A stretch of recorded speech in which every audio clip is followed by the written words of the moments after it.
either working alone or a little bit of isolation, or our significant others are beginning to get on our nerves, that we have a place we can go and just sort of commiserate with each other. And also where I have a chance to, I see things that I think may be helpful, I can have a chance to talk about those. That's the primary thing I wanted to do today. As you can see, I have a slide that I want to put up here. And this talks about, where am I mentally and emotionally during Corona-19? So it starts with a fear zone, a learning zone, and a growth zone. And this is really crawl, walk, run of emotional intelligence. The fear zone is where we're allowing ourselves to be driven by this small component of our brains, this reptilian part of our brains that completely blocks off all the other parts of our brains that have taken millions of years to evolve. And they teach us that there are other people that might need some supplies. They teach us to be thoughtful of others. When you're being driven by fear, you are simply and completely self-focused on, am I getting what I need, and the hell with everyone else, pardon my French. But, we get annoyed with other people. We get angry with other people. I heard somebody talking the other day about the fact that, there was a woman in a line and she had gloves and a mask on, and some guy got too close and she yelled at the man to please get back. And the comment was, what an idiot she is. And I'm thinking to myself, no, it sounded to me like she was clear in that she wanted a certain amount of boundary space to make herself feel safe. And this person violated that space. So I really see that it's more of an issue associated with the person doing the violating than the person who's feeling violated. But I mean, if we are being selfish or we are being self-focused, this is the fear zone, because fear is so powerful. It is very short-lived, but it's very powerful, and it forces us to do things that maybe not even would be best for us, but we still do them anyway. If you're panic buying or you're stocking up on things you don't really need to stack up on, then you're still being kind of driven by fear. So the idea would be, how do we move from fear to a learning component?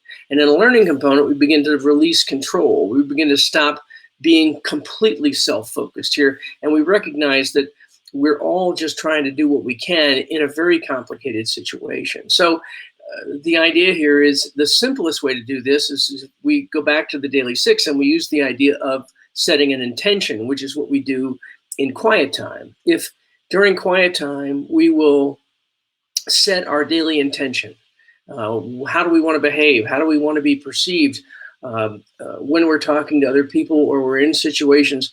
How would we like to react and have people think about us in that situation? You want them to think about us as maniacal and insane and full of anxiety and stress, or would you like to see, wow, John's really handling this kind of comfortably and cool? So that's the learning component, because once you set your intention, you've set it and created a path for your physical, mental, and emotional state to follow during the day. And the nice thing about setting that path is, if you set the path, you notice when you have wandered away from it. So the idea here is that set this path of intention in the morning, and as you go through the day, what you will notice is, I have either wandered off of it or I have not. But if you check back on a regular basis, especially when you're just beginning the concept of setting intention, you'll begin to see how close or how far you have stayed true to the path and true to your intentions. And then once that continues along the way, you can begin to practice some of the other components of the Daily Six, which would be love and forgiveness, service, and gratitude. And that's what happens once you're out here in the growth zone. You begin to think about other people. You begin to help other people. I have a wonderful friend of mine who started DC Central Kitchen, and Robert focuses almost exclusively on helping feed people, on one level or another. And he just simply drops into this growing mode absolutely every time I've ever talked to him. The first thing out of his mouth is, how can I help this get better or get smaller or get easier for other people to deal with? And his need and purpose is clear, but that's because he has spent a lifetime focusing on the needs of other people. And so if that's not something that's second nature to us. Don't beat yourselves up. Just begin to learn that as you grow, we become less self and more other focused. And as we become less self and more other focused, we become calmer, we become peaceful, and we become, actually, even in situations like we're in today, we become more peaceful and joyful.